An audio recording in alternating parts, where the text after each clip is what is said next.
Hello zusammen! So today we are in Warrenton, Virginia, which is another small town, not far from Remington, Virginia, which is the last small town that I showed you guys. And I kind of just want to walk around with you guys today, show you what the town looks like, and maybe try to do my best to give you some history about Warrenton, Virginia. So, los gates! So we are currently in an old jail in Warrenton, which has become a museum. So the town of Warrenton changed hands between the Confederate and Union troops 67 times. So of course that's during the Civil War. Each time the town changed hands, the soldiers left behind were taken as prisoners of war. So this was one of those jails. So this is about the suffrage movement for women's rights. Very cool.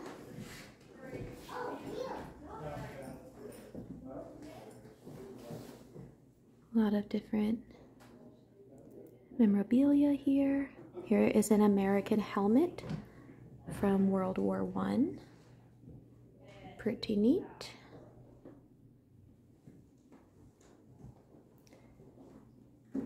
Weapons from crimes. Wow. Interesting. A little scary. Oh wow, look at this. Dress of a jailer's wife. Interesting. Very nice. And here is a large mirror. Hi everyone. 1878 Victorian mirror from the Warren Green Hotel. It was the best mirror in all of Warrenton. Interesting. It is very nice. Here's some Civil War relics from Fauquier County. So the town of Warrenton is located in Fauquier County. Very nice. So let's keep looking around. So we are about to step into the kitchen, which was an addition that was constructed in 1823. Okay, this is pretty neat. The Virginia housewife. No, thank you. I couldn't be a housewife anyways. I can't cook for anything. Wow, look at that, guys. I'm sure it's not very old compared to what you guys are used to in Germany or wherever you might be from. You might not be from Germany. Anywhere in Europe and almost anywhere else except for the United States. Wow. Creepy. So this man is John Singleton Mosby. At the close of the Civil War, Mosby, refusing to surrender, disbanded his troops in Marshall, Virginia. Marshall is a town maybe not even 20 minutes away from here. On April 20th, 1865, he remained a fugitive and was not issued a presidential pardon until 1866, when General Grant, so I'm assuming Ulysses S. Grant, intervened on his behalf. So after his pardon, Mosby set up his law office and his home in Warrenton. He befriended Grant and supported him in the 1868 and 1872 presidential elections. Oh, he was also nearly assassinated at the Warrenton railway station in 1877, so that's interesting. Very cool. Okay, we are about to go through this door to explore the 1823 jail. Sorry, before we go out to the 1823 jail, we are gonna explore the upstairs. Okay, here is some interesting information about the upstairs cells, which is where we are at now. The women's cell was used from 1808 until 1823. The debtor's cell was also used during the same period. So the women's cell is on the left. The debtor's cell, or people that owe debt, is on the right. So let's take a look. Oh, wow. This is a dental office, early 20th century. Wow. That is interesting. I'm glad we don't have this situation anymore when it comes to dentistry. Ooh, they got some teeth situations in there. Wow, amazing. I'm looking at a dental association certificate up there. It looks like it is from April 29th of 1964. Wow, very interesting. Okay, now we are going to go out to the to look at the jail from 1823. So we just came out of this door and now we are in the jail courtyard. It says here, imagine a prisoner walking through your home to gain access to the back jail. The courtyard was built with the addition of the 1823 stone jail to facilitate the movement of prisoners. The jailer would walk prisoners through to the courthouse, looming beyond the gate. How cool is that? Well, and I guess back then they didn't have these string lights, huh?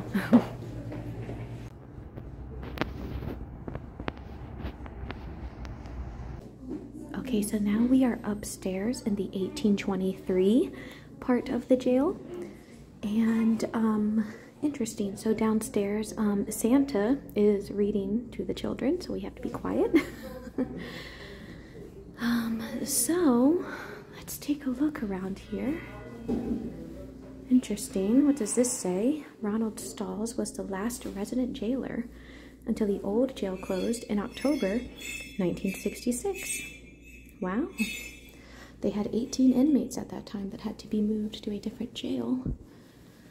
So, look at this. This is an 1823 jail cell. It's dark, but I don't know if that's operational, and I'm too afraid to touch it. So, can we turn that on, do you think? Oh, okay. I got brave and, whoa, watch your step there too. Wow, here's the cell bathroom. After construction of the 1823 addition, the Fauquier County Jail was in service until 1966. So by the turn of the 20th century, the jail had become retrofitted with both electricity and indoor plumbing. There you go. Doesn't look very comfortable in here.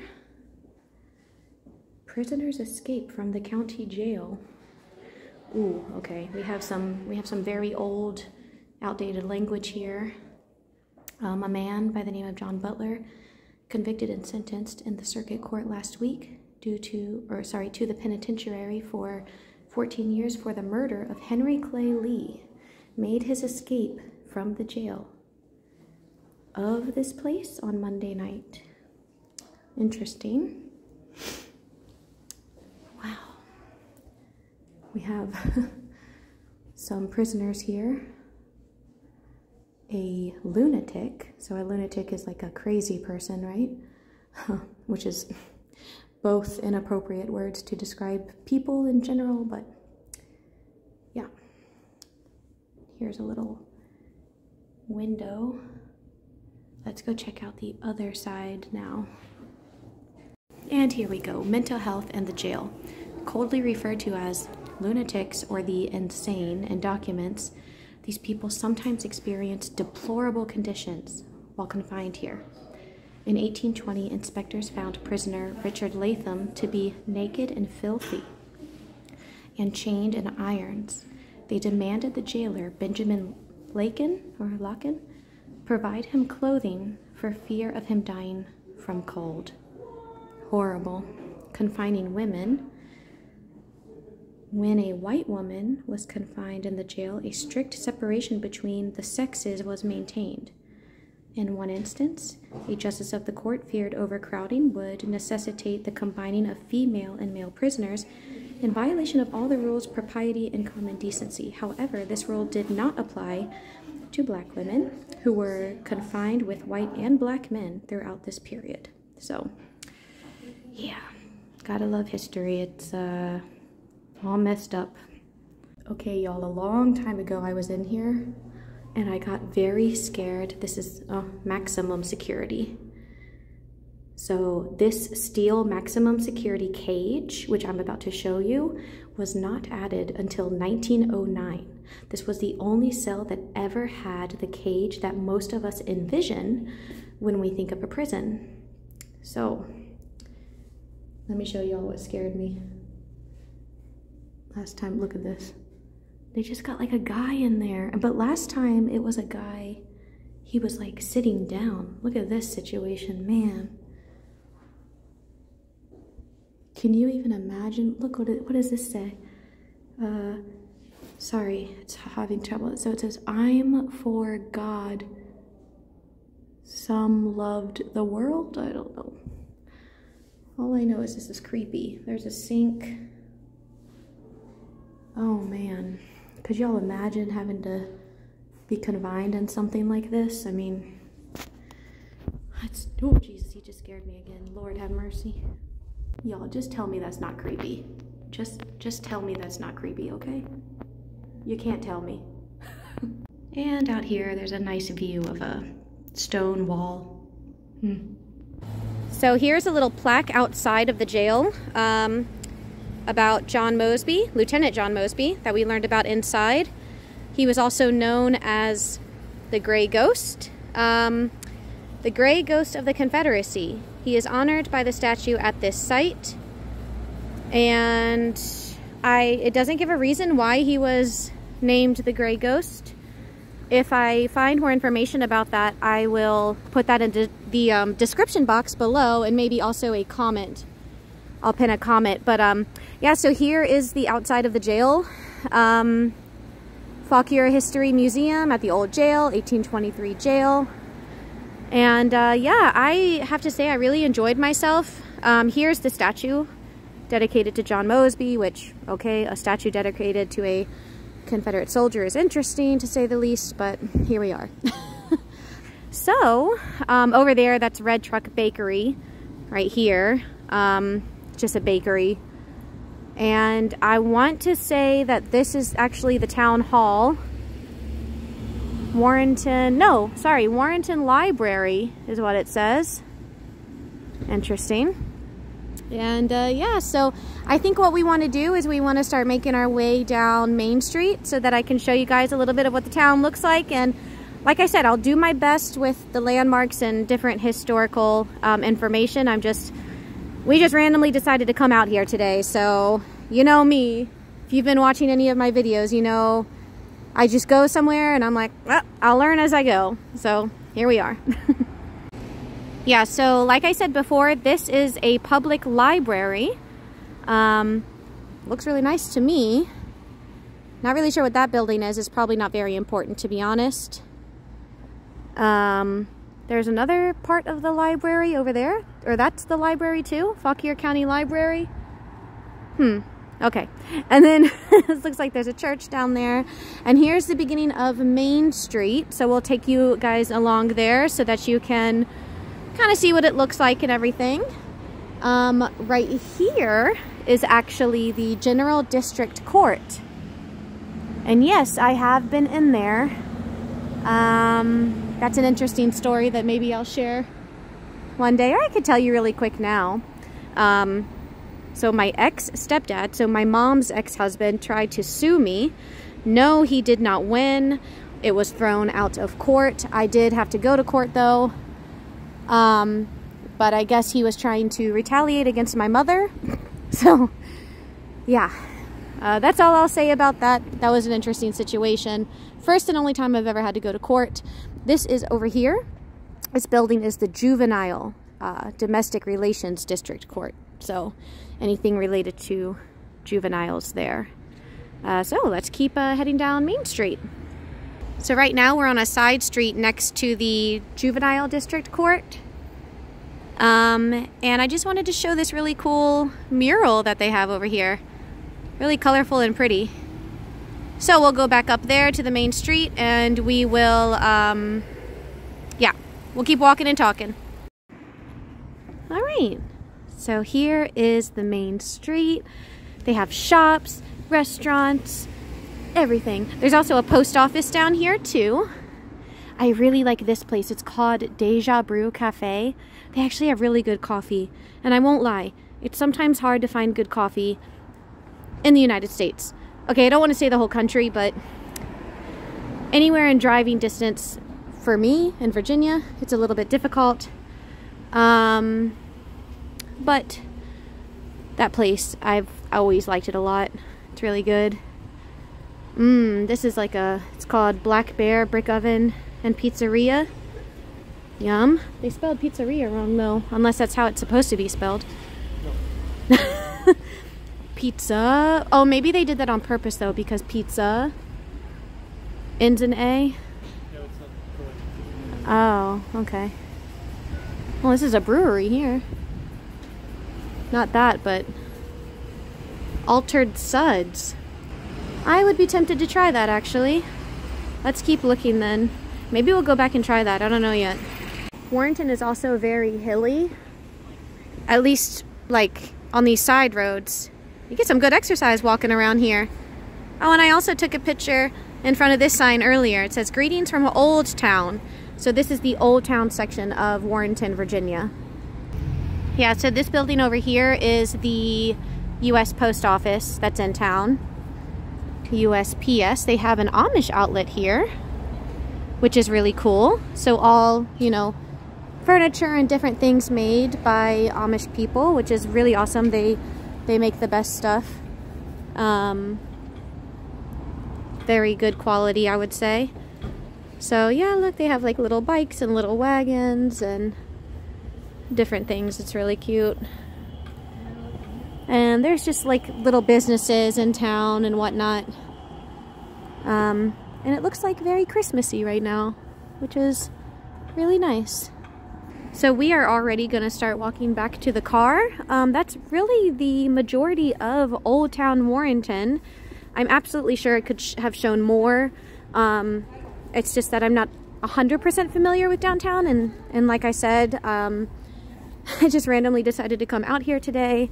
I'm getting a little bit hungry, so if we get something to eat, I would like to take you guys along with me.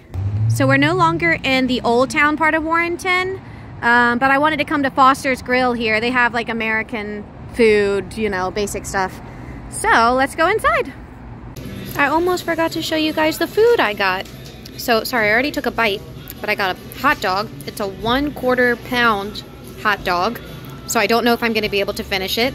I got provolone cheese on it and chili. But the hot dogs are so good, I just had to have one. And then, of course, side of french fries. And my husband got a char-grilled burger. Sorry, I bit in it. It's okay. We were hungry, guys, but guten appetit. Alright, so now we're headed down to Starbucks because we need some coffee. I thought that the lunch at Foster's was very good. What did you think, hon? Yeah, it was very good. Yeah, so my husband thinks it was very good too. So, you know, just like the classic American food, unhealthy, but delicious. We made it to Starbucks. It's a little bit of a line here. I don't know what I'm getting yet. My husband wants to get the vanilla bean frappuccino thing. No coffee, so yeah. Hey guys, we are back home now, so I wanted to give a little bit more information about the history of Warrenton, Virginia. So I'm going to read to you guys from my husband's phone. So, blah, blah, blah, blah, blah. At the time of the Revolution, a settlement had begun, and by 1790, the first courthouse was built. So the settlement of Warrenton essentially began. A jail was erected, and an academy named for General Joseph Warren, a Revolutionary War hero, was founded. Richard Henry Lee donated 71 acres of land for the county seat, which was incorporated as the town of Warrenton in 1810. So, I was reading a little bit more about the town of Warrenton, and I came across a story that I thought was interesting enough to share, but also tragic. So, this is the story of Arthur Jordan.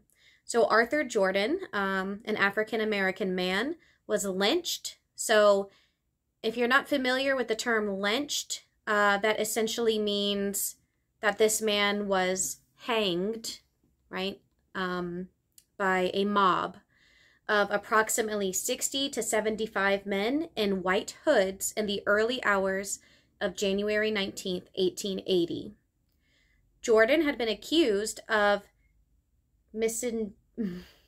miscegenation, and bigamy for eloping with Elvira Lucille Corder, the daughter of his white employer, Nathan Corder, a landowner and farmer in the upper part of the county along the Rappahannock River. So a group of local men hunted the pair down near Williamsport, Maryland, captured Mr. Jordan, and returned him to Fauquier, which Fauquier is the county in which the town of Warrenton is located, whereupon he was delivered to the town jail. Later that night, the masked lynch mob gained access to the jail and dragged Jordan to the nearby town cemetery, where he was hanged from a small locust tree. Miss Corder, so the woman that he was eloped with, so I guess that means that they did get married. Miss Corder remained in Maryland, estranged from her family, until her death a few years later. So news of this lynching got as far as Australia, actually, and that was printed in their Sydney Morning Herald newspaper. So I never knew about this lynching. Now, of course, if you know anything about American history, unfortunately, that was very widespread, especially in the South, these lynchings. And when I read that story, I had never heard about it before, and I thought that I would like to include that as part of the history of Warrenton and share with you guys. So anyway, sorry about this kind of a weird video. I also have this weird light, so I hope that's not too abrasive. But anyways, if you watched today, thank you very much. I really appreciate it, and I hope to see you guys next time. Bye!